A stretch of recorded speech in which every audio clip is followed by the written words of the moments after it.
आश्चर्य वाटतंय ना की तुझ्या मनातले ते प्रश्न जे तू कोणालाच बोलला नाहीस त्याचं उत्तर तुला अचानक कसं मिळालं. तुला वाटतंय मी तर स्वामींना काहीच सांगितलं नव्हतं, मग त्यांना कसं कळलं. अरे वेड्या, मी तर तुझ्या हृदयात बसलोय रे. तू ओठांनी बोलण्याआधी तुझा विचार माझ्यापर्यंत पोचलेला असतो. बाळा, लहान बाळाला भूक लागली की त्याला आई मला भूक लागलीये असं बोलता येत नाही, तरी आईला कळतं ना.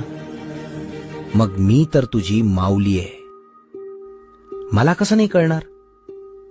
काळजी नको करू, मला सांगण्याची गरज नाही. फक्त डोळे बंद कर आणि मला आठव.